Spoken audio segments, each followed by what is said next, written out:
Good afternoon, everyone. I'd like to call this meeting to order. Welcome to the Special Finance Committee budget meeting of January 22, 2026. Long before Canada or British Columbia existed, the Siano and Sauk First Nations lived in balance with the lands and waters that sustain life in what is now Machosen. Healthy lands support healthy people. This acknowledgement is one step in supporting Indigenous communities as we continue to listen, learn, and act in the spirit of truth and reconciliation. Please be sure to have your cell phones turned off during the meeting. Mayor Little will be joining us by conference through the laptop on the table. Welcome. Number 2 of the agenda is the agenda additions and approval. Are there any additions or changes that committee would like to state? Moved by Mayor Little, second by Councillor Gray. All in favor? Carried. Thank you very much. Yes. I just want to do a quick check to see whether Mayor Little can hear us well enough. Yeah, I can hear you fine. Thanks very much. Great. Okay. Thank you. Okay, so this meeting is intended to be a space where inclusion is paramount and all individuals are treated with dignity. We strive to ensure everyone feels welcome and respected. I ask that you remain respectful as you present your comments to council, staff, and visitors in the gallery this afternoon.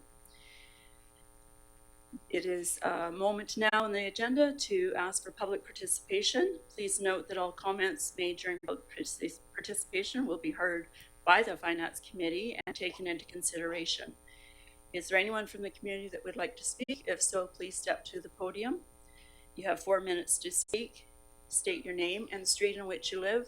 There is a timer on the main table here. When the yellow light shines brighter, it just means you have about 30 seconds to finish up.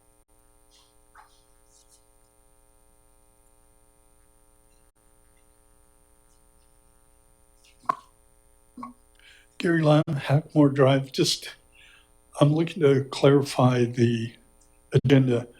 Public participation, are we still able to provide public input in 4A? Yes, you are. Okay, thank you. Okay, thank you. Anyone else? Okay, seeing none, we will move on to reports, and I'd ask our CFO, Mr. Jeffrey Creek, to step forward and give us a staff report on the 2026 to 2030 draft financial 5-year plan.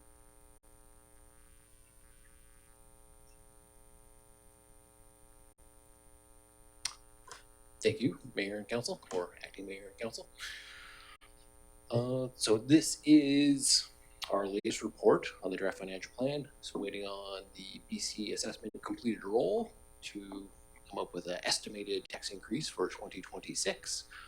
This will be updated again come the end of March once we get the revised roll and the final numbers from BC assessment. But we'll start working through this one.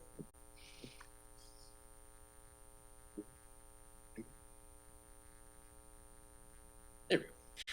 So the first thing that has come up to my attention, we're going through the insurance renewal right now, and insurance asked about the EOC roof.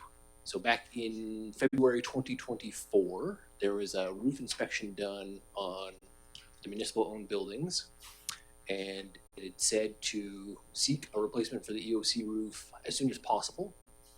So at that time, I believe staff told insurance that they would be replacing that roof in 2024. And then because of the shuffle in administration, kind of got left behind, didn't know about it. So that project didn't happen in 24, didn't happen in 2025. When I said it wouldn't be replaced until 2027, she asked for an inspection report. I found out we had one from 2024 saying it's no good. And so right now they are not going to renew insurance or cover any losses as a result of the roof on the EOC building. If anything were to happen, there's quite a bit of emergency equipment in there. And so staff is recommending to move forward with replacing the roof to avoid taking on the liability that would result in any damage to equipment. coming from extreme weather, that type of thing. But leave that up to council to decide at the end of this meeting. On to changes to the operation budget for 2026. So we got a new budget from Ecom in December, and they had lowered the annual cost by 24,309, down to, I think it's just over 134,000 in total. So good news there. Next one up was VIMQ. I had a meeting with all the CFOs in the CRD because the RCMP hasn't really made any headway with the VIMQ being launched in 2026. Nobody else was recording a value. They had much bigger ones, like Victoria had $2.1 million estimated charge, so they're not booking anything in their budget this year for it. I figured we could slash our budget from 37 in half, take off 18,500, and say we can increase over the next 2 years before everybody feels that one here. Third one up, policing overall. So because we received billing for accommodation and civilian staffing costs in 2025 for the first time, the amount that we're going to have left in our policing reserve at the end of 2025 is less than what was estimated in the original operational budget. So I've had to increase the amount of police tax that we're going to need to recover in 2026 by 10,400 in order to smooth out the increase over the next 5 years. Next up was grants and aid for permissive tax exemptions. So once we got the assessed values for all the properties, and then based on what the current estimated tax rate would be, I had to bump up the district portion by another 25,283 to make it about $123,000 in total. And then based on feedback from the public and council discussion, staff has included the other taxing authorities now into the budget, estimated at 95,000. We have not received the requisitions for any of those taxing authorities, so I haven't been able to finalize the number, but we'll have that before we finalize the tax rate for 2026. But right now, estimating at 95,000. And then our planning department, they've got quite a bit of work still ongoing. A number of reports coming to council in 2026. And so we bumped them from 1 day a week up to 2 days a week. And that will end up costing additional $25,000. So, as mentioned, this report was based on the new BC assessment information for 2026. So here's a comparison of what was happening in the district of Metchosin for 2026. 2026 at the top, 2025 below. So we've lost 6 residential properties, gained 1 utility, and lost 4 farms. The total value of taxable assessments in Metchosin dropped by $15,500,000, and that's with the addition of $29 million of taxable assessments coming because there's no more permissive tax exemptions. So it would have been about a $45 million loss overall if the exemptions had remained in place. Next up, here's a breakdown of those residential numbers of the 1,962. So we've got 79 vacant lots, which is up from 57. Same number of single family lots. There's 27 fewer residential ALR properties, 2 fewer farms, and 1 additional other.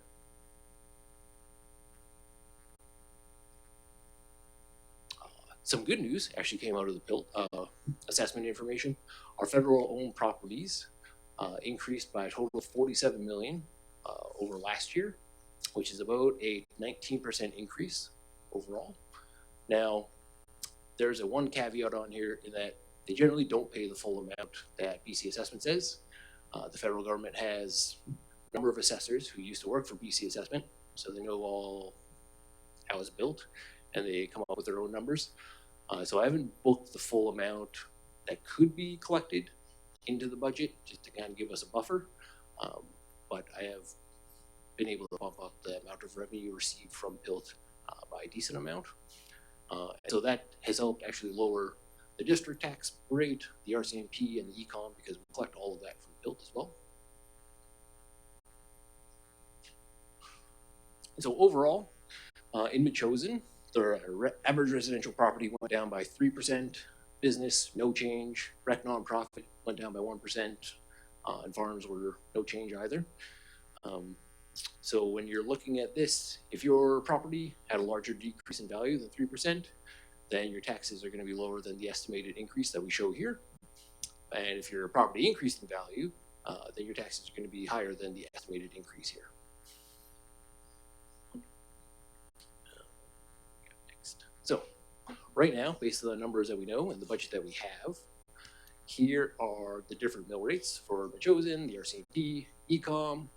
We got the West Shore Parks and Recreation Society requisition and the library.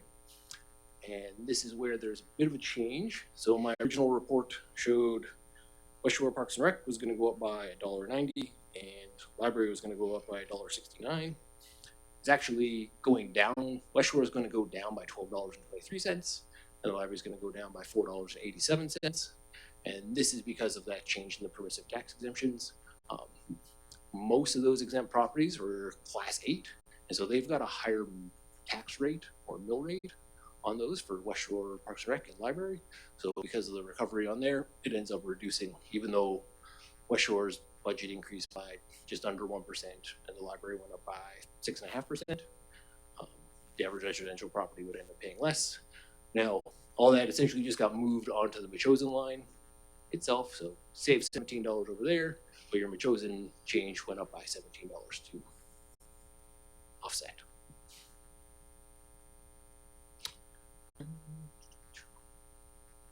Then for business, kind of the same deal. So you got a 4% increase on the Machosen rate, 7% on police, 150% on ecom.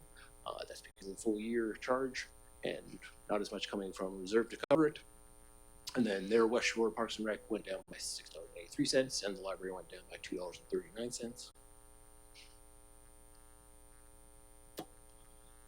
So with this current budget that we have, there's a number of outstanding items. The biggest one being wages and benefits.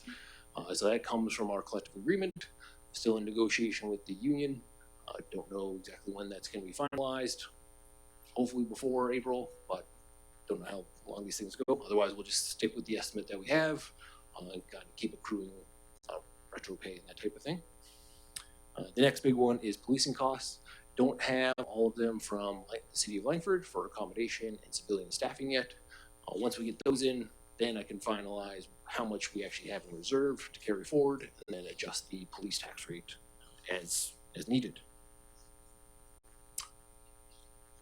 So, what do we have to do next?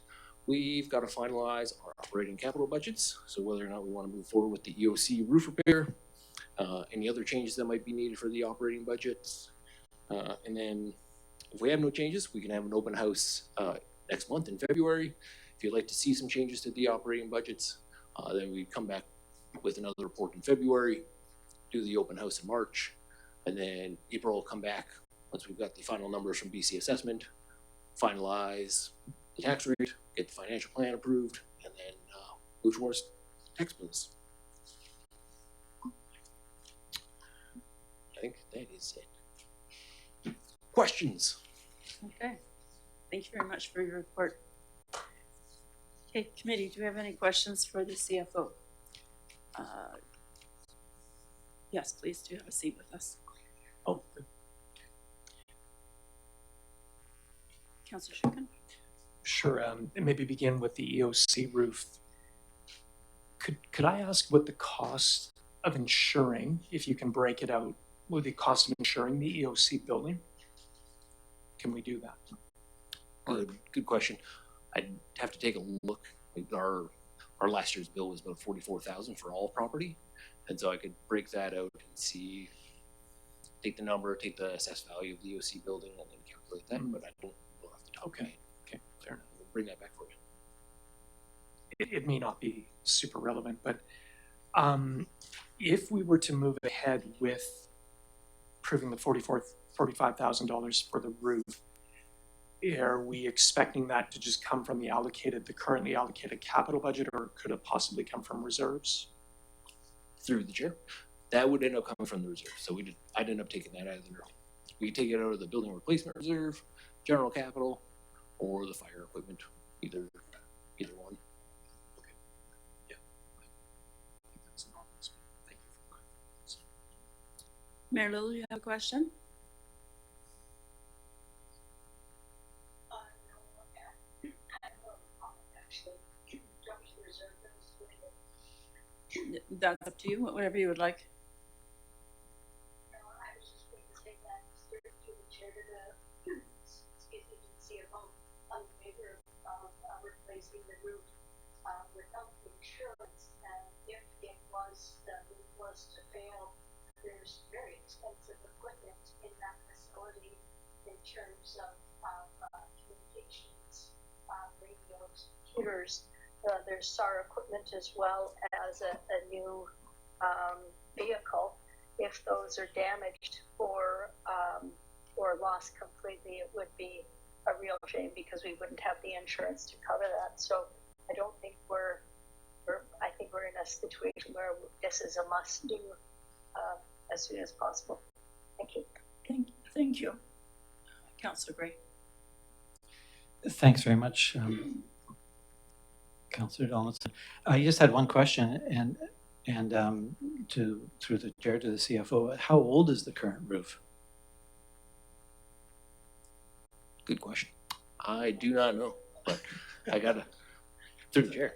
Yeah, I don't think it said in the inspection report, but however old that building was, because it was covered in moss and then there's missing siding and corners on it.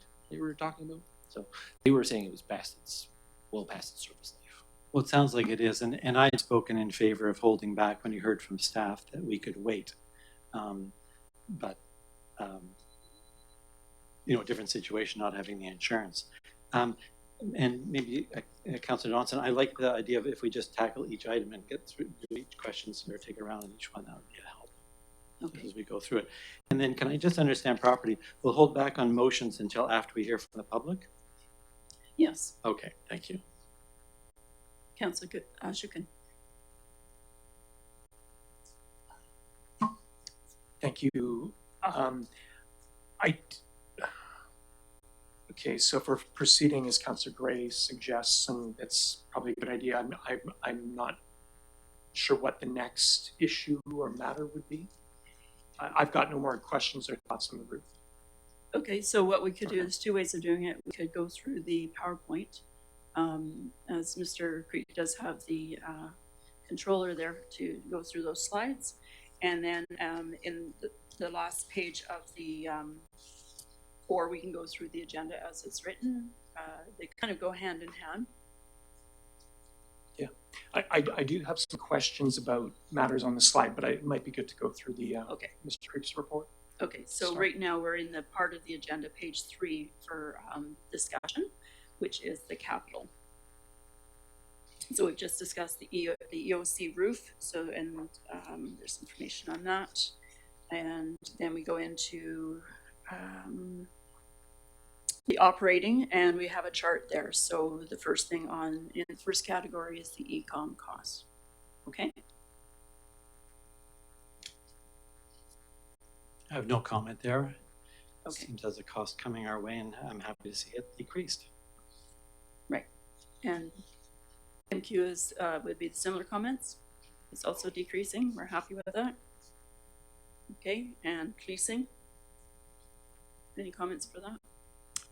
Yeah, I just had a comment. There's been quite a bit in the news about the RCMP building, Yes. and I wondered what impact that might have on us. And I don't know, Mayor Little's been meeting with the mayor. She may be able to describe a little bit about, what that is. And Mayor Little, perhaps that is reserved for a council meeting, or if you could let us know a little bit about it today. It's kind of confusing to follow the news. But so status and then costs. Mayor Little, go ahead. Yeah, through the chair, the West Shore RCMP building is also past its due date. The three communities that own the building, Colwood, View Royal, and Langford, have all agreed last term, the latter part of last term, and then early in this term in 2023 to move forward on plans to rebuild it. They have been involved in this different model for scoping out the projects. There's not one project manager. There's a sort of a team of people that are looking after the specs and for the moving forward with the project. Now they have a contractor, Colliers International, who has put forward some models. This was discussed in 2023. They moved forward with a loan authorization bylaw at the CRD. So the CRD would hold the loan on behalf of the 3 municipalities and administer it, but the CRD would not have any news, any oversight of the project. So that would be strictly Langford, View Royal, and Colwood. How this affects the chosen, it doesn't really affect the chosen. RCAO Bob Payette and I are not at the table because we're not owners of the Langford West Shore RCMP building. We're renters in the building.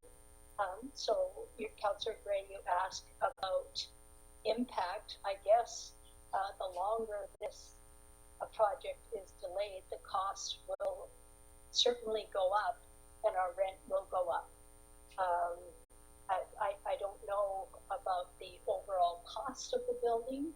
Like I say, we haven't been at the table in the negotiations, but I thought up until recently, all 3 communities were aligned with moving forward with the process. As I understand it, View Royal and Langford have signed off on the project as it is now in order to move forward with the loan authorization bylaw, which has passed, I think it's passed first reading at the CRD. It needs consent from all of the councils to proceed to 3rd reading. And as I understand, Colwood has asked for a pause. They've asked for a 3rd-party review. And it's difficult, as you can imagine, because some of the specifications of the building are not available for public consumption. You can imagine you wouldn't want drawings from an RCMP building out in the community. You wouldn't want where the electricity is, where the alarms are, that kind of thing. So it's a little bit of a difficult process, having a lot of the documents secure with the people that are reviewing them, but not for public consumption. I'm just wondering what else I can tell you about it. Yeah, I have offered to sort of try and bring all the parties together. Scott Goodmanson replied, but I haven't heard whether council want me to intervene and have a meeting so that we can all discuss this at one table, because even though we're not paying for the building, certainly Highlands, the Chosen, and the 2 First Nations that the West Shore provides services for, it impacts them whether this building moves forward in a timely manner or not. Anything else that I can tell you? No, that sounds quite thorough. Thank you very much for the input. Council members, any other questions in that regard? Councillor Gray? And I suppose it's those accommodation costs and those kinds of things through the chair to our CFO. But those new ones don't come until the new building's built. Okay, so we'll sort of sit with where we at, and thanks for the estimates that you're making, Mr. Creek. That's great. Thank you. Okay, so the next topic is the grants and aid progressive tax exemption, and some numbers on the screen here. Councillor Shukin. Thank you, Councillor Donaldson, through you to Mr. Creek. I wonder if you could go back to a few slides where you're showing the residential increase, and this is related to the grants and aid.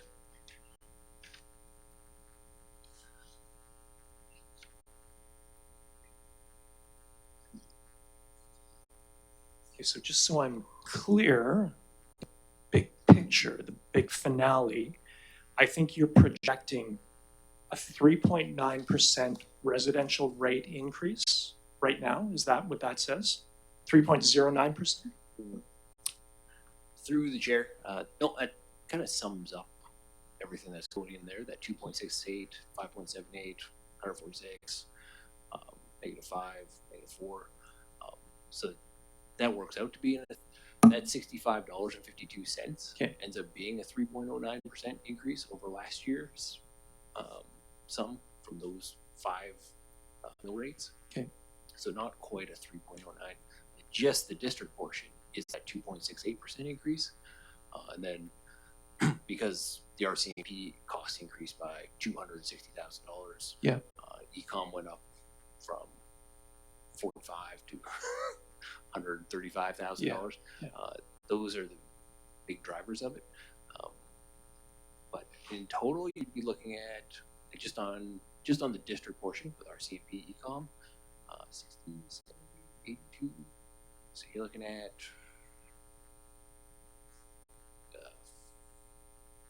almost a 6% in total increase. Okay.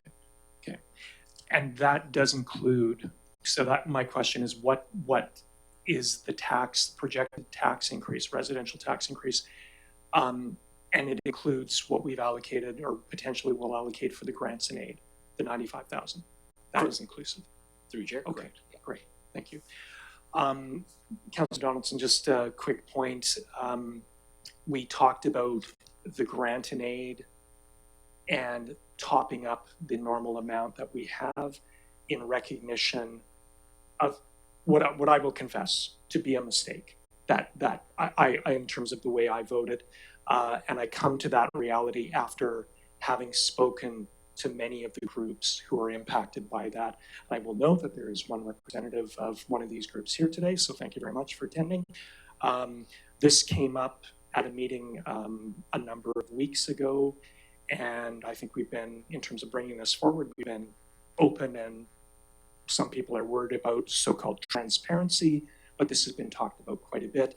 Mr. Creek has brought it forward, and he's put it into the allocation that we have right now. Mr. Creek, is this, I'm wondering, through you again, Councillor Donaldson, I wonder if there's almost a bathtub effect here, because we're not having our taxpayers absorb the amounts that these nonprofits would have, the obligations they would have to the other taxing authorities. Our residents will see a tax benefit there. Is that correct? So through the chair, like the residents would have seen a benefit without having to cover the other taxing authorities. Okay. With council moving in the direction of That's right, covering them, then yeah. just kind of Gotcha. comes out in a big wash. Okay. Okay. Like there, all those other taxing authorities that pop up, like Yeah. the school and the BC Transit, all that type of thing, like those will be lower than expected. Like we've seen with West Shore and the library there, where it's like, hey, their budget requisition went up for the year, but everybody's paying less. We'll see similar items with that for the rest of them. It's just that the chosen part gets higher. Yes. But in the end, we end up collecting the whole thing anyway, just from the data. Is it true though?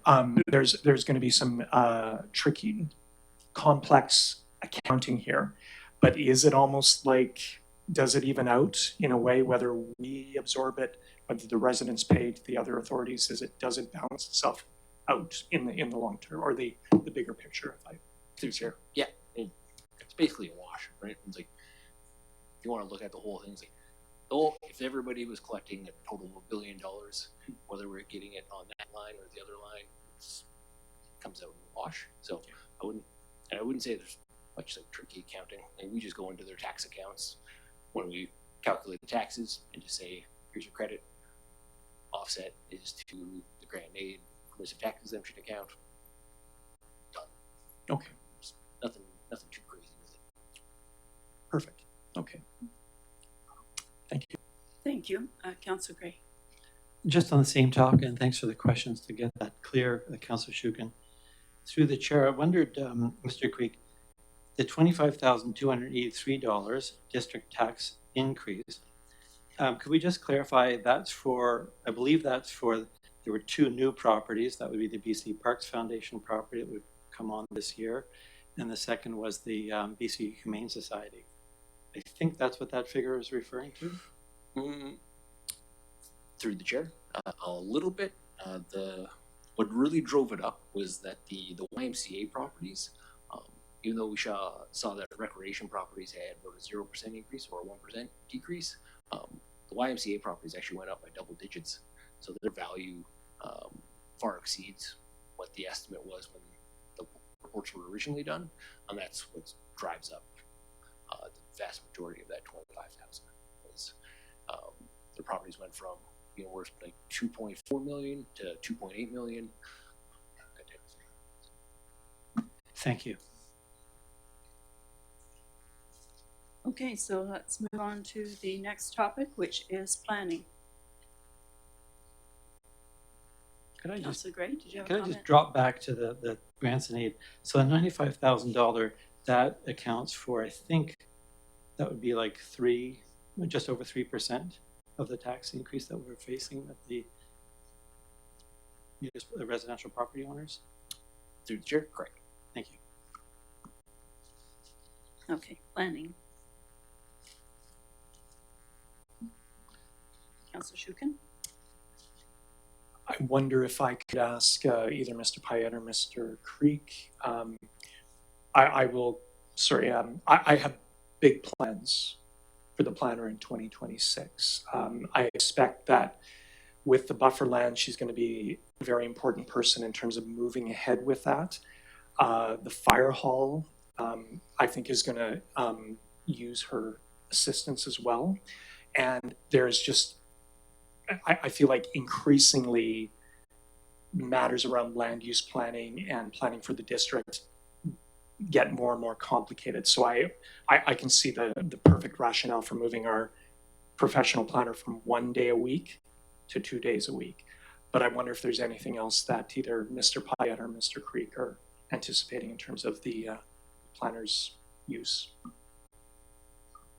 Well, and I would add to that the agricultural community is also interested in pursuing the home plate concept as well. CFO Creek, do you have some input on that? And when you're thinking about that, can you explain to us, for the benefit of our residents as well, we did have the planner come in for a second day every week to put the housing through. That was based on some money that the government gave us as well, and where we're at with that in comparison to the 25,000, please. Through the chair, thank you. For the housing initiative that was funded through the province, so they gave the district just under $172,000 back in 2024, and some money was spent then, carried over into 2025. We didn't come close to using all of it. The planner was able to do the reports, the advertising, the open houses, etc. And we're still waiting on a response from the province whether or not we have to give the money back or if we can use it for the other projects that are coming up, what ended up as a result of the housing needs assessment. So that one's still outstanding, and that's where the original budget for 2024 and 25 was always the district's paying for 1 day, province is paying for the other day. So now unless we get the answer back before the budget's finalized that we can use that funding for her to do other projects, then the district will be on the hook for the second day going forward for those types of projects with the home plate, buffer land, fire hall, and then everything else that kind of pops up around here. I'd pass that off to the CAO as to what might be coming across his plate for development and zoning permits, that type of thing. Great, thank you. CAO Payette, you have some input for us on that, please? Through the chair, yeah, just to add, supplement, I guess, the day-to-day operations, and the planner gets involved with reviewing quite a number of items business applications, building permits, subdivision, and council after council meetings as well. So 2 days is warranted, a week actually more, but we're just asking for 2 this year. Great, thank you. Councillor Gray. Just to say, I'm not sure if the mayor would like to say anything. Mayor I Little? see her there. Thank you. Great. I guess my point on this one was, I think this is something that we should probably get an information sheet just to lay out what is involved in order that the public are also aware what the projects are we're thinking about. We do have a strategic planning day coming up, and that will help us council to know. But I think it's worth laying out for people. We're basically doubling the time for our planner. I think Councillor Shukin said, yeah, there's a number of things on the go. I've got some ideas of things that I'd like to see done.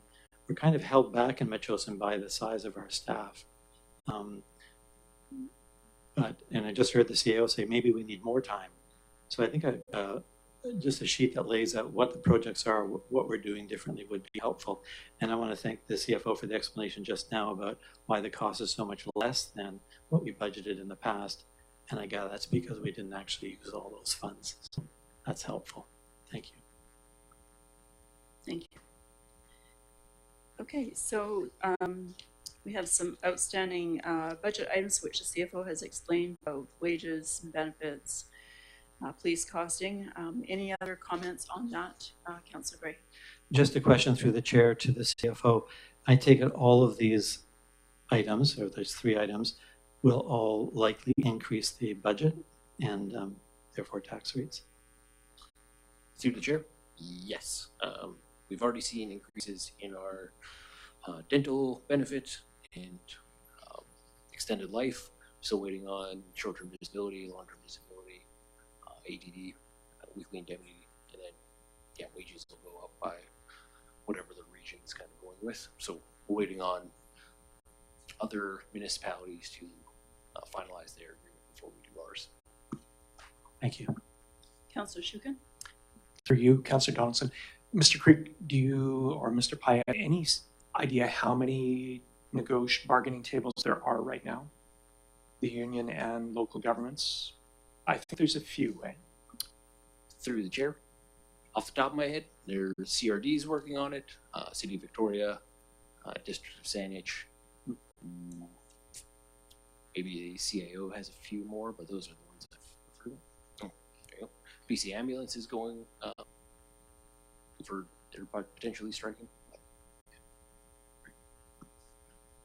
And I guess we've been through this a number of years ago. I think we end up being, I believe, if I'm recalling properly, at the end of the chain. So some of the bigger municipalities settle, and then we basically fall into practice. So this isn't, if Mr. Creek is projecting what the wage and benefit increase might be, it's because there's a whole bunch of other negotiations that will essentially determine what we get. Yeah. So. Okay. The next item on the agenda is the current estimated tax increase. Councillor Gray. So I just wanted to ask about that. There were a couple of points. Maybe the first one is that we had at council last week, or was it the week before, we looked at the budgets from West Shore Parks and Recs and Greater Victoria Library, and we passed a motion that we'd send a letter to the Greater Victoria Library about the increase in tax and the load that put on our community. And then we got the budget package saying that the cost to each individual household was $1.69. And today we learned that's actually a reduction in by I think it was $4.88. So I just wondering if, and I'll leave it, just wanted to mention it today for the benefit of the mayor. We may want to reconsider that motion. It's a little bit hard to go forward with a letter like that when we're actually seeing a reduction. I understand from the CFO that that's because of the PTE and other, you know, the numbers have changed. But just the same, it doesn't seem to me to be a good look. But the other question I had was, if we look at the number in the document of a tax increase for the district, not including, including the RCMP and that, I guess, it's about 5.76%.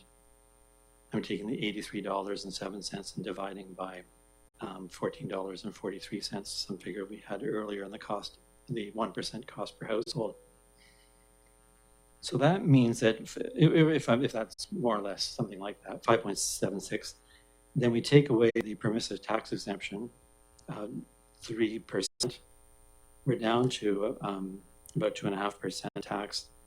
Then maybe I can ask the CFO. I think there's a 1% allocation to build up our reserves. Yeah, and then 0.85% for the planner. It means that the tax increase is only 0.74%. And so I'm struck that the increase should be greater than inflation, or where are we at? I just don't know how that's working out. It's just more of a general question. So through the chair, yeah, it would be very small. Part of that is because of what we've been able to gain through the built, because of their value going up so high. And most of their property comes under Class 6, which has a much higher mill rate than residential, which, even though we're not booking the full amount into the budget, does offset a decent amount. And it was what we received this year was higher than what was budgeted. So it stacked the two on top of each other. Because $30,000 is 1% around here, we received $50,000 more this year than what was estimated from build. So then when we stack them, it lowers everybody else's tax bill. That's very helpful. Thank you. I was looking at those numbers, wondering what's going on. Thank you very much. Thank you. Mayor Little, Councillor Gray has asked where we might be reconsidering the letter to the library. Did you wish to have a comment on that? Yeah, Councillor Gray. I'm not looking at, whether it's $1.90 or $2.90 or $3. I still think that we pay, and CFO can correct me if I'm wrong, about $330,000 a year for the greater public library. We don't even have a library in our community. That's a huge expense. That $40,000 that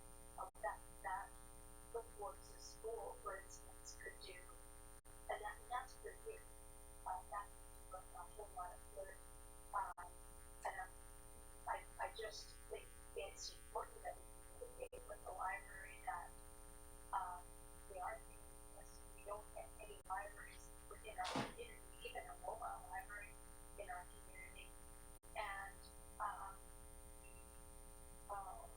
we hesitate to support any further increases in our allotment that we are to pay for. I'm still in favor of that.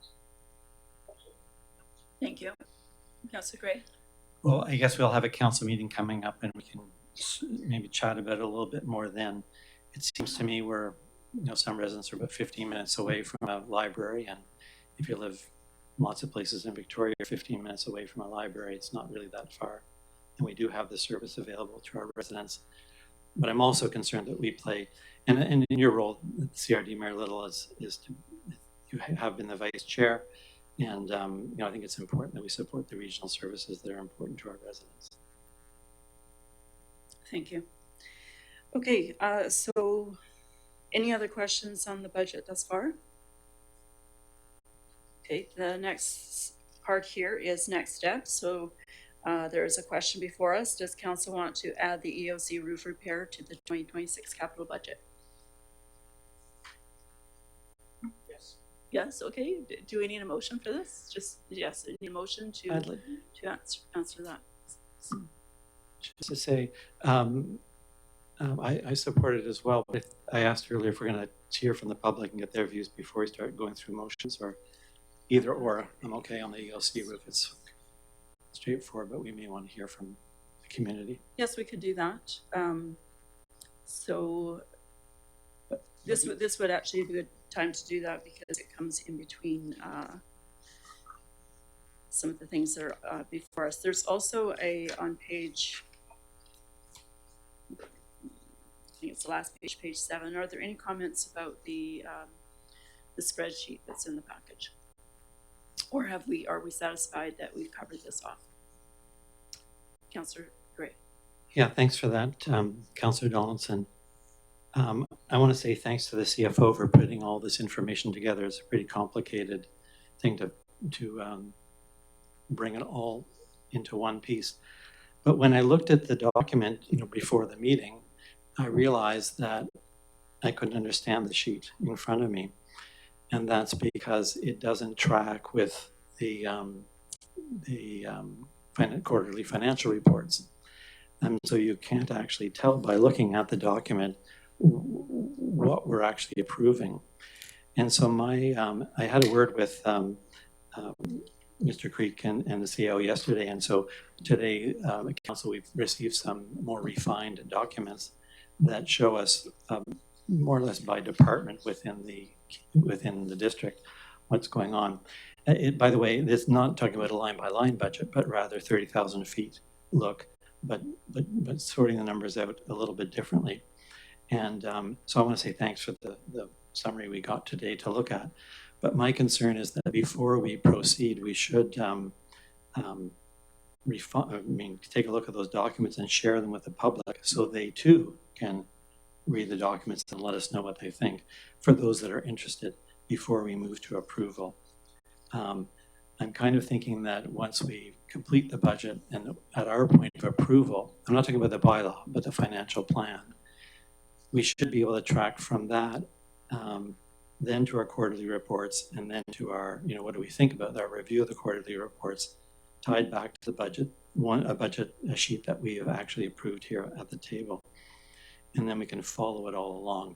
And I think the value of that is, and we did that for the first rounds on council. And I think last year we got to a similar document.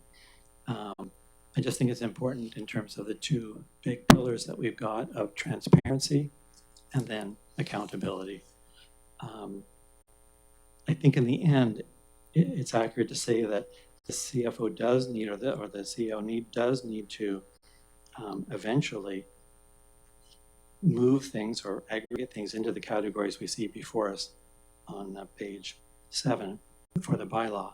But I'd like to see the document beforehand shared with the public that shows how all the numbers add up, the ones we've been talking about this budget season. So that means to say that I'm recommending I will move a motion at the time is appropriate that staff adjust the current budget based on council direction and come back to council with a report with the changes required. Mayor Little? Yeah, thank you to the chair, to the CFO. Items in the budget that will be discussing on a yearly basis that we suspect are going to be going up in 2027, 2028, 2029, like ECOM, the VMQ, that the Vancouver Island Major Crimes Unit. We know that's coming up, but we're working on the governance piece, and they told us that those costs, policing costs, those are not going to be going down, absolutely, especially with the rebuild at West Shore, I think our rent, and the accommodations are going to go up. And I'm just wondering if I would recommend that we put money aside this year to offset those costs, or that those public safety items that, in my prediction, those costs are going to go up. And that's a question sort to the CFO. Through the chair, is a very good idea to save some more for that eventual increase from the RCMP, because we are going to we're starting to deplete that policing reserve right now in 2025 once we receive final invoices. I guess how much would council want to save for the next 5 years? It's, another, you want to do $50,000 a year, $100,000 a year? I think we'll end up having to either increase taxes or like cut back on select services somewhere, one of the two, or just hope that the PILT doesn't come back with a lower assessed value and we can take all that extra money and throw it into policing.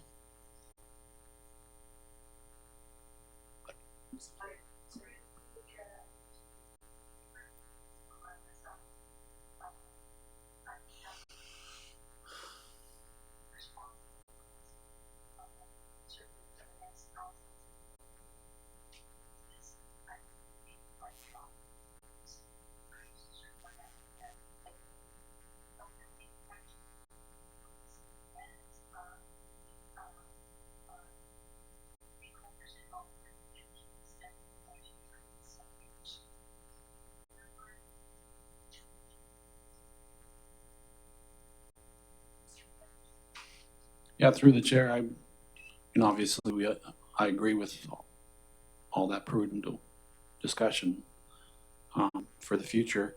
I'm just wondering if we understand what our surplus will be for 2025 at this point, and that might help with the discussion. Through the chair. So we don't have the surplus for 2025 yet.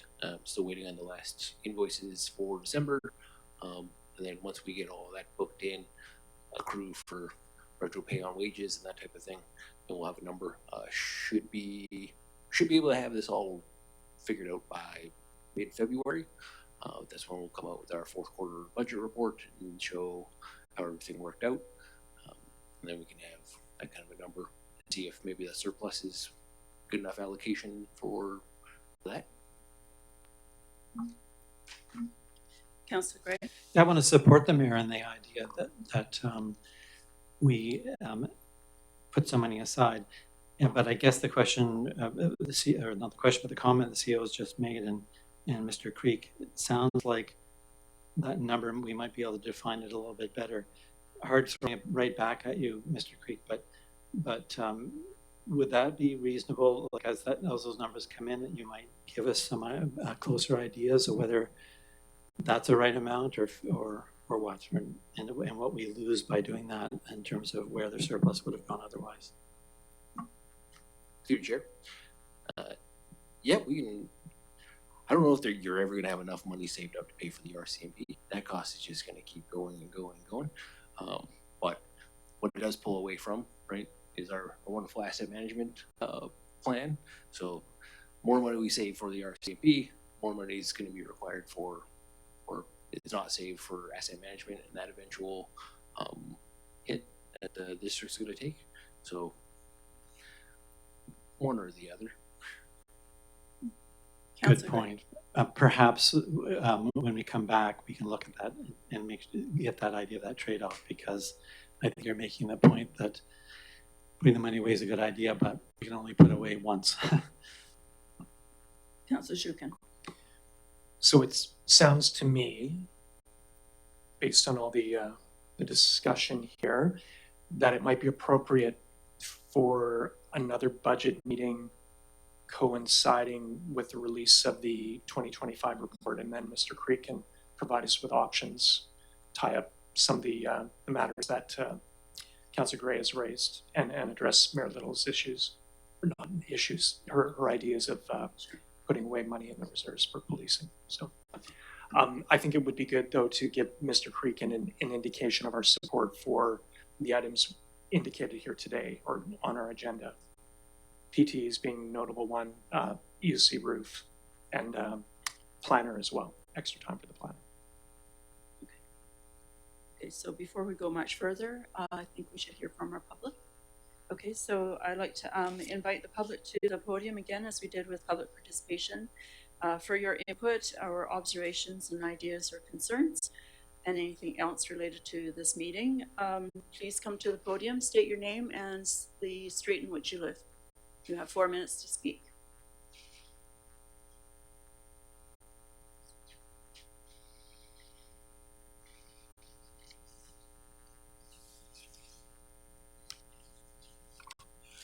Gary Lamb, Hackmore Drive. First point is whether the detail of the individual budget items will be made available to the public. The question to, presumably, I guess, the CAO, the CFO. Mr. Pardon me? Oh, I'm not sure I can remember all the answers. Okay, I'll do the second one then. The other one is regarding the EOC not being insured, given the fact that the determination was made in 2024 that the roof needed to be replaced, but the insurer didn't find out till sometime in 2025, 2026. Did we have insurance up until the point that in time that they found out, or does that go back retroactively to the time that we made the declaration the roof needed to be repaired? That's my questions. Through the chair. So we'll start with the EOC one. So when we did tell them in 2024 it was going to be replaced, so they didn't put any covenant on the insurance to say that it wouldn't be covered in case of loss. But now that we've moved that project a few years off, now they're saying, okay, now we're not going to cover it. So 2025 was covered and 2024 was covered just because they didn't put any amendment into the insurance agreement with us. So Okay. that was fine. And then as far as the detailed budget, yeah, I was going to show everything in a broken down department version for the open house for everybody to come see. But probably, I guess, at this February meeting, I can have it all laid out for you too. And that will be detailed by line item? Not line by line. It would be grouped into categories in each department. So salaries, wages. Okay, then I go back to my original question. Is the detail line by line available to interested taxpayers? Through the chair. The line by line detail would show up for the fourth quarter report, where that would be broken down. And that'll show each line for advertising, utilities, supplies, that type of thing, but not on the actual 2026 to 2030 budget. So what you're saying, it's not available? Correct. And why is that? More of a getting bogged down in a line by line question is not really the point of what council is meant for. They're supposed to provide the strategic priorities for a district, and then let the CAO enact that, and that's where he gets the CFO, fire chief, public works supervisor to find out what everything's going to cost. We come up with this budget and then provide to council to get their review and approval. And then if they want to say, no, we won't want to spend that much money, then we just say, hey, which services and priorities do we not want to focus on for the following year? But it comes down to the point, does the district not have to initially start on a detailed basis so that information is generated? It's just what I'm understanding, it's not being available to the public. Through the chair. So I start off at a line by line basis and then build up into the current form that you see, but it's not generated in a report that I make to the CAO or council. Dancing around, bottom line is it's not available to the public. Through the chair, correct. Councillor Shukin? Sorry, if I can just follow up on the exchange here. We do get 4 reports annually that provide detailed detailed budget allocations and then detailed expenditures as well. So I'm comfortable with the way we've approached things, and I think there is lots of room for accountability as we move along. So Thank you. Anyone else?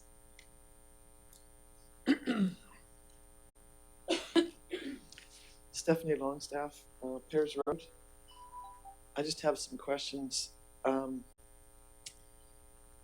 the sheet that you showed, that was the average price paid for property taxes. It had the ups and the downs, and it had the bottom line was 2,100 and something for the property tax on a house, estimated at $1.2 million. Is that what you're saying that the tax bill will be for that value of house? Because my house is only worth a little bit more than that, and my taxes were 3 times that. Is that your only question? No, that's on that one. Okay. I need you to answer because they're not related. Sorry. All right. So nope. So that was just for those 5 line items. Like what we do not know. Sorry, through the chair. We do not know what the tax requisition is going to be for the CRD, for the CRD hospital, the provincial school, BC Transit, BC Assessment, and Municipal Finance Authority. On the average home last year, those came up to be $2,500. So you'd add the $2,500 onto the $2,100, you'd be at about $4,600. Much closer. Yeah. Okay, thank you. And on the sheet that talked about the number of residential and business and farm, are those farms ALR or farm status or both? Through chair, both. So they have both farm status and, or they can be either or, and they can be all of the above, Through chair, they can be all of the above. So it can be a farm on ALR. or a farm or an ALR. Yeah. Okay, thank you. And then if development is down, from what you were showing me, we have less houses, less properties. Why do we need more time for development? I haven't been following closely enough to understand what you've been talking about, what we are developing. We have less houses, we have less businesses, but we have subdivisions. Where do we have subdivisions? Through the chair, yeah. So there's not less development. Like the vacant lots shot up by 22, which was like 33%, and that relates to the Buckingham Estates project. And so all of them have to go through some process, right? We've already received one DVP request for those, and all of the work that's related into that has to go through the planner. Okay, so the Buckingham development will be the majority of that. Yeah. Okay, thank you. Thank you. Councillor Shukin, did you have a comment with this? You know, I just follow up on Ms. Longstaff's first question and observation. I think it is common for folks to look at their tax bill and think everything is Machosen. And Mr. Creek covered this off. But again, there are other taxing authorities that basically piggyback onto our tax bill. One of the most significant is the school tax, which can be almost as much as the municipal portion of the property tax. Am I correct on that? Through the chair, pretty close. Like it's just a little bit under. Like on this average property, it was $1,278 last year. Well, we were collecting $1,500, so it's right on par. Great. And I guess my point is, we don't set the school tax, the hospital tax, the transit levy, CRD rate, all those other things. They come extra after the municipal tax. So just thank you for the opportunity to clarify that. Thank you for the clarification, but I've been paying property taxes for a long time and I know how to read them. Thank you. Anyone else from the public would like to speak?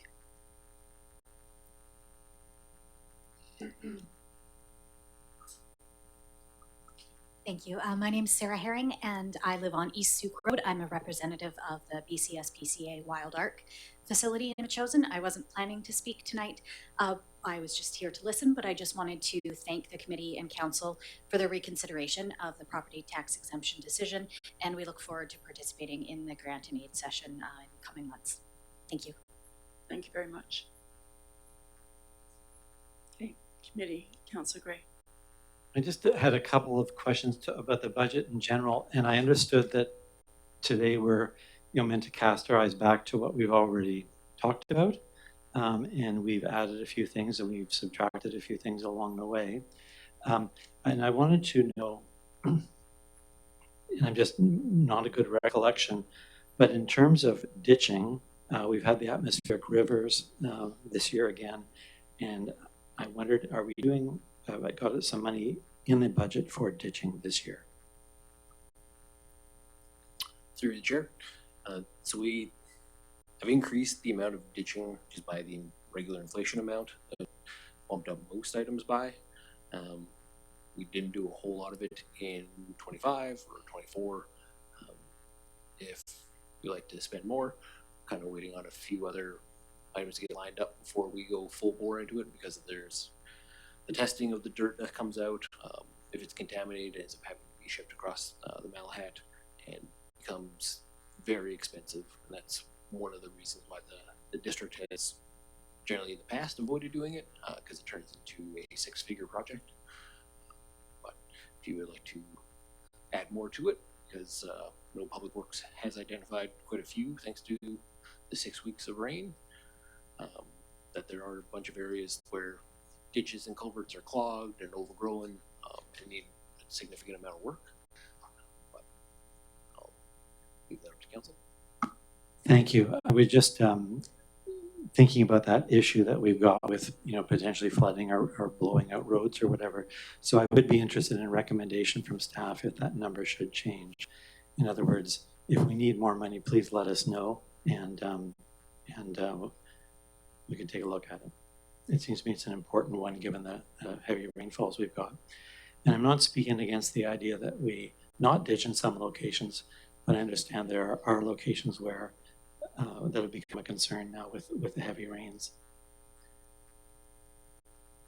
I had a different question, jumping around a little bit, but the FOI budget, I wonder how that's done and if we have adequate funds for next year, given our experience this year.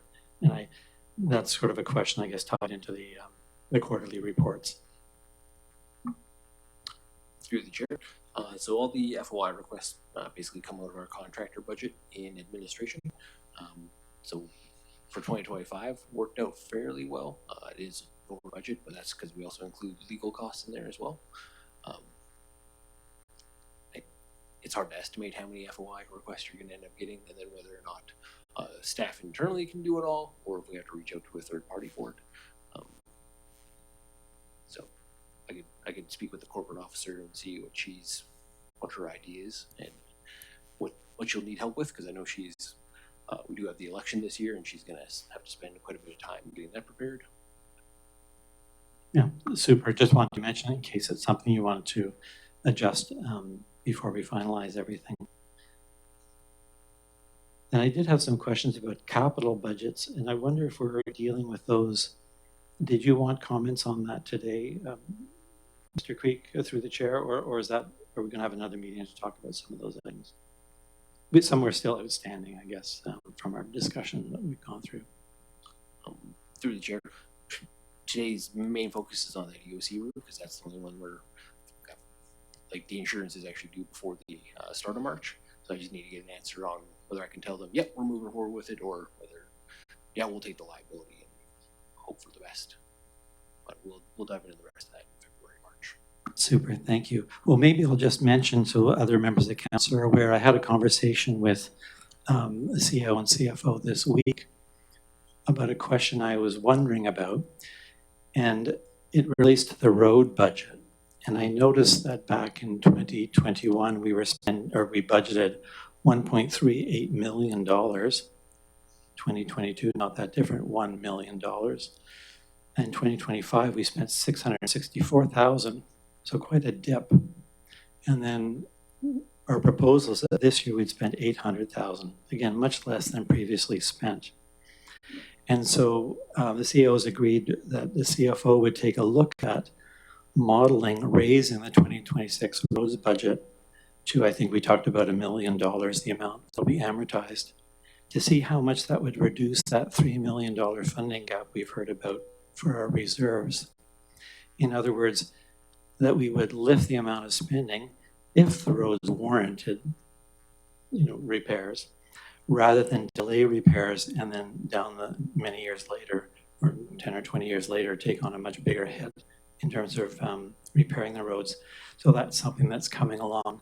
And I think maybe of interest is not that the modeling would answer the question entirely, but it would let us know what kind of impact it has, and then it would be necessary to go to Public Works, and I think probably our engineer, to tell us whether or not we could advance a few more roads every year by increasing the amount of money going towards maintenance and repairs, basically to hold off future costs that we know we'll need in terms of asset replacement later. The other thing that I wondered in the capital project mentioned, because I'm talking roads, is bridges. And we had $142,000 in our 2025 budget for the Flesh Road Bridge, but didn't complete it. But in those heavy rains, we learned that the abutment is getting worn away quite badly. And our staff, Public Works, put in some temporary sort of Band-Aid fix. But I wondered if that would come forward still in our 2026 budget. Question through the chair to Mr. Creek. Through the chair, my last conversation with the CAO about it was, I believe he's still waiting on another engineer report to finalize what was actually going to be done with the bridge, and that has to be brought back to council. Say, okay, do we want the pedestrian bridge, the car bridge, the vehicle bridge, or just remove the whole thing? But I haven't heard. I think that's still in progress. Thank you. I think one thing that was observed by some people who were there in the heaviest rain was that the gas line was almost in the water. And so at the moment we've heard that we're responsible. If we act and replace the bridge, we have to put the gas line back. But I wonder if it might be worth notifying Fortis that their line as currently placed is at risk of being taken away by stormwater. So they may want to take action even before we replace the bridge, or turn it to pedestrian, or whatever the decision is, just to let them know that piece of their infrastructure is at risk. Okay, I have a question for the CAO. In regards to Councillor Gray's comment with the paving and road maintenance, one of the reasons that you had contracted a company to come and do an assessment of all our roads was so that we have a better idea of what our maintenance program and our budgeting program will be going forth. And I suspect that with your guidance and the CFO with his guidance on our finances, that you'll keep us going in that trajectory based on those reports. Is this correct? Yep, through the chair, that's perfect. And both comments are valid. A modeling exercise for cash flow and verifying our asset management plan, both can be done hand in hand, and we can bring back some information to council. Thank you. Great, thank you very much. Okay, so we have the next steps. We've already covered off some of these things here. One of the questions is, does council want to add EOC roof repair to the 2026 capital budget? The next is, does council want to make any changes to the current operating budgets? Third, if there are no changes, staff will prepare for an open house in February or for residents to attend. If changes are requested, staff will come back with a new report detailing the changes to overall budget and tax rates with an open house to be held in March. There will be a finance meeting April 16th to review the final budget and tax rates rather. So recommendations, we have 1, 2, and 3. Committee, where would you like to work through on this, which is priorities? I'm happy to move the recommendation 1 from the staff that council approve adding the EOC roof repair to the 2026 capital budget for $45,000 with funds coming from the building replacement reserve. Okay. Moved by Councillor Gray, second by Councillor Shukin. Any further discussion? Mayor Little, are you there? Okay, can't see you. Oh, there you are. Thank you. Any other comments on that, Councillor Shukin or Gray? Sorry. Yeah, I just want us to remember when we decide, if we decide later to abandon this building with a new fire hall, this building, according to earlier reports we've had, has 35 years of life left. plus it'll have a new roof this year. And it seems to me we should be cognizant of that as we move forward. At the moment, I believe the option 1A we looked at for the fire hall moves the EOC group over to the new fire hall. But we have this building now with a brand new roof, 35 years of life left. So let's think about that when we look at options and our analysis for what we do in the future on the fire hall. With that, I'm happy to vote in favor. Thank you. I agree with you. And as Mayor Little had pointed out, we have some very important assets within that building to protect. So I'll call the question. All in favor? Carried. Thank you very much. And then the next one, Councillor Gray. Yeah, I'd like to move that we staff adjust the current budget based on council's direction today and come back to council with a report on the changes requested. Thank you. Okay, moved by Councillor Gray, seconded by Councillor Shukin. Do you have a seconder or comment? I would second a motion maybe that indicates we come back in February. Is that reasonable? Okay, because I'm happy with that. Ms. Barnes maybe can adjust the, okay. I'd second the motion then. Yeah, we've cited several things, breaking out some of the line items so they're easier to understand. Surpluses will come out in the fourth quarter, as we know, the PTE, the planner, some background, some details on that, ditching FY costs. We have already budgeted for election costs, that sort of thing, and some other topics too, sure. Okay, so any other discussion on that motion? Mayor Little? Yeah, will that also increase potential increases for the items that we know will increase in the near future? Let's discuss it. Through the chair. Which items were you thinking about? Sorry.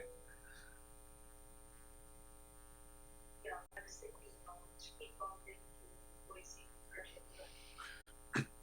So through the chair, yeah. Ecom, I believe, 100% set now. They've given us what their costs are going to be for 2026. VIMQ, we could even remove the whole thing because we know we're not going to get charged for it. I'm just kind of smoothing out the tax increase on the police side for that. But we will have, well, I shouldn't say will have, should have all the accommodation costs and civilian staffing, and have an idea of where our policing reserves are at by the end of 2025. I gotta imagine it's probably also held up by their year end over in the city of Langford, as to why we don't have the bill yet. But I'm sure they're just finalizing their books as well. So hopefully I'll have that by the end of the month or in early February in order to come back in February with the updated budget. Thank you, through the chair, not talking about this is where the whole thing is suspect that they will be going on everything. So the action.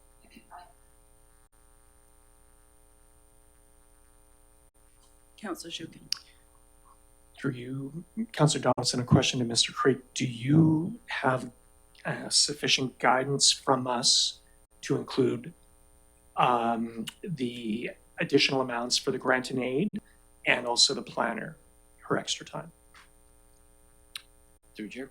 Yeah. Right now it doesn't sound like there's any pushback on that, so I'm happy to keep moving forward and then come back in February if anybody has second thoughts.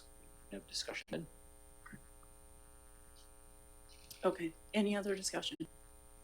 Seeing none, I'll call the question. All in favor? Carried. Thank you.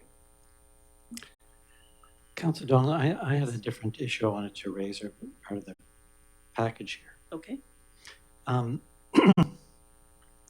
So about the permissive tax exemptions, I'm very pleased to see that the change that's been made here. And I want to let people know that I've resigned as a community hall trustee. I consulted with legal counsel, and I'm now free to speak my mind moving forward and speak to the issues at hand. And I want us to sort of listen to the people, so I'd like to make a motion to sort of, I can explain, but my motion would be, whereas council directed staff on September 15th, 2025, and these are the words from the motion, to provide a grant for the district portion of the 2026 property taxes for the properties identified by council. Be it resolved that the Finance Committee now recommend that council direct staff to provide an additional grant for the other taxing authorities portion of the 2026 property taxes for those same properties, and that those property owners be so notified. As a seconder, then I would happy to explain. Okay, so we have a motion by Councillor Gray. Do we have a seconder to his motion? I'm going to make a comment if I could before. For discussion, if you'd like. Yeah, I struggle with this one a little bit because I feel like it's in notice of motion territory. I'm sympathetic to what Councillor Gray has brought forward, but without getting too bogged down and too, religious on Robert's Rules of Order, I feel like it's sophisticated enough and goes back far enough that it might be better to do as a notice of motion so we can see it and have everyone, community members as well, be aware that it is coming for discussion. At the very least, I might want our deputy corporate officer to weigh in on that as well. So, Councillor Gray? Yeah, I'll just say what I wanted to do is, it seems that we're reaching a decision to replace the grants. Asked a moment ago, Councillor Shukin, to the CFO, and I would just like to make sure that we follow through and get council's approval to do this. It seems to me people have waited a good length of time now, and it's coming up, and I think it would just be good to formalize it so that it's not meant as a trick or anything, just simply let's confirm it. These are the organizations, let's give them the grants. We know who they are, they've made applications to us. The council, without me being there, approved it, approved the groups. And so I just like to do it. And I think it's proper because it's in our agenda package here, permissive tax exemptions. And I'm just saying, good, I'd like to take that and move it to council, let's get it approved. Because we can't approve it here. We don't have the authority. So with a seconder, I would explain a little bit more, but not much, just to say that's my interest. It's kind of like just get on with it.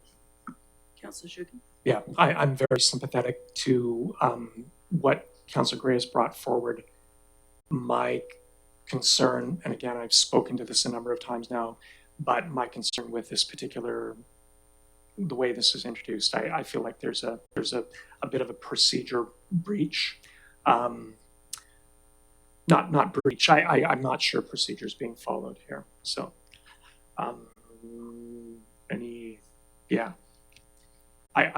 I think it would be great if we brought it back as a full notice of motion. And Sayo Pat, do you have a comment for us on the procedure? Yeah, through the chair and on the procedure question, if we could just dissect what Councillor Gray is stating in the motion, if it relates to the item in the agenda, if we can understand how it relates to decision from the item in the agenda, and if the CFO can confirm that yes, that's forwarding, that's facilitating that decision, then it's understandable. But I think we need to dissect what you're asking versus the request from the CFO on the agenda. Go ahead, Councillor Gray. Yeah, so what I'm saying is that council decided to provide the municipal portion to the group. So that sets up who we're talking about. That's the only reason for the just to say that's the group, those are the organizations. That's the whereas portion. These groups we've decided to give the municipal portion to. And I'm seeing the notes right here. It says that we've got $95,000 for the other taxing authority grant. And we didn't speak against that. Everybody says that's a good idea. So keep that moving forward. And I'm only saying, could we get council then to make a good decision on, or final decision on that now? Well, not now, but when they meet, in order that we can let everybody know this problem, or not problem, the issue has been addressed. So I'm saying it's here in this document, so I'd just like to recommend to council that they approve this amount going to the groups that have previously been identified. That's as simple as that. Okay, so we've also made a motion that staff review some of the comments that we have and topics that we've brought up here, including some of the feedback we've gotten from the public, for us to have another meeting next month. So this is something, because we haven't approved anything yet, that we have this come back to us more formally, and perhaps with our deputy corporate officer giving us a legislative perspective on it. Does that make a difference here, Councillor McRae? I'm happy with that. I don't want to go to all the way to the end of the budget process and approve this in April. That just seems to me to be too long. If we're making a decision, doing it just like we've moved other motions in this chamber, as we've been discussing the finance packages, and I could go through here and find a few motions we've made during the meeting to confirm that's what we're doing, to give direction. I think the CFO said she had need a motion on that, and when something doesn't need a motion to keep them moving. We did that for capital projects, I think. I think that's correct. And so I just want to get it nailed down so that we've got a lot of upset in the community. It just seems to me we can take care of that pretty quickly by getting council to pass a motion as regards the material we're looking at today. So I'm lifting it from this committee, which we're going to come back and look at it again, but I want to get it to council so the council can make a decision toot sweet. So I don't see a procedural issue at all. Okay, so we have a motion, we don't have a seconder. Be interested to hear what Mr. Creek says. Through the chair, thank you. So what's been put into the report today saying, okay, looks like we're going to add 95,000 for other taxing authorities. Total estimate is likely to be higher than that based on everybody else's requisition. Is that being approved in the budget today to provide that money to anybody? It's just there. It's like every other budget item, may or may not be spent. Sounds like Councillor Gray's motion is to spend that money and lock that in. We do currently have a meeting on, I believe, February 9th at the Committee of the Whole, where we're asking everybody, all the organizations that want to have their other taxing authority taxes paid, to come make a presentation if they would like, or at least submit an application for council to review and vote on there. So this kind of jumps it, or we just say we don't need the Committee of the Whole meeting on February 9th related to the grants if council is going to approve everything now, because then there'd be no point in them showing up and indicating what their organizations are doing with the funding and that type of thing. Councillor Gray. So I wasn't thinking people had to do another application process to come before us. My understanding was they all filled in an application, completed it, got it to us. Council decided that those groups would be eligible for the municipal portion being paid.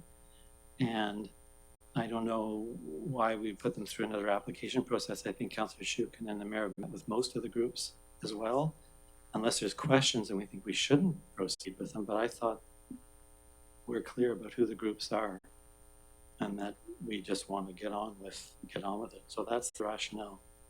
So I wouldn't put people through another application process. The last time we asked them to do applications, then we kind of pulled the rug out from under them after they completed applications. So I wonder how it would feel on the other side to be asked again to apply for the same situation. But so I guess I'm curious about that process, and I would just move it to council and get her done. Councillor Shukin, can you share as to how that came to be? Was there a need to do some updates on gathering information? Is this something that we're going to do every 2 years, or Where are we at with that? Because I've not heard a report as well as to the change of doing that. I mean, there is a bit of improvisation because of the situation this year, and I think because we're having a relook at things. So no, I don't believe that this is going to be something we do as we go. We are addressing an issue that we've come to recognize for sure. In terms of Councillor Gray's motion, I would request that he brings it back as a notice of motion. I would appreciate, number one, seeing the motion, having a chance to absorb it and read it. And number two, we're talking about a new information that Councillor Gray has provided us tonight, which is to say he has no conflict of interest. So there's a bunch of things I think, again, procedurally, we should do properly. So. Councillor Gray? I'll just respond to that and say I think that we've heard it's proper. If nobody wants to second it, that's fine. But I think the procedure is in keeping with Robert's rules and all of that. We're just risk taking, as the CAO asked, is it related to an item in the agenda? Yes, it is, that we've been discussing tonight. And I'm just wanting to move it along quicker than others might want to do. That's okay. So then can I put this in the finance budget discussion?